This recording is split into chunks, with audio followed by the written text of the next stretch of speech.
Tired of dropping your phone or struggling to prop it up? Meet the PopSockets phone grip with expanding kickstand in black, your new must-have accessory. Don't miss out. Grab yours today. Click the link in the video description to shop now on Amazon.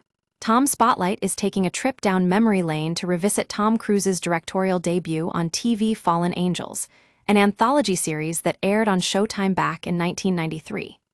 Developed by Steve Gollin, each episode of the show was based on a story by a crime writer, and its cast included some big names like Phil Jones, Steven Soderbergh, Alfonso Cuarón, and Kiefer Sutherland.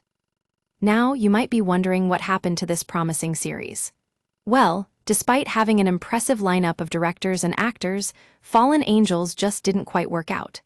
Critics panned the show as uneven and obsessed with style, but not succeeding at it, which is probably why we don't hear much about it today.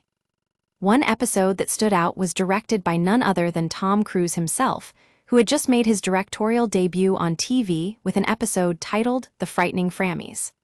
This episode was based on a novelette by Jim Thompson and starred Peter Gallagher as Mitch Allison, a con artist on the run. The show's premise was intriguing, but unfortunately, it didn't quite come together. Now, you might be wondering why Tom Cruise has stuck to film for most of his career. And that's probably because he had already found success with movies like Top Gun and Mission Impossible, which catapulted him to stardom.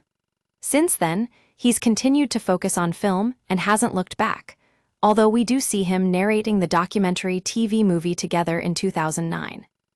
So what can we learn from Fallen Angels? Well, sometimes even with a talented cast and crew, a show just needs a little bit more polish and a solid concept to really take off. But hey, at least Tom Cruise got his start in TV. Who knows what could have been if he'd stuck around. That's all for today on Tom Spotlight, folks. Make sure to hit that like button and subscribe for more behind-the-scenes stories about Hollywood legends. We'll see you next time.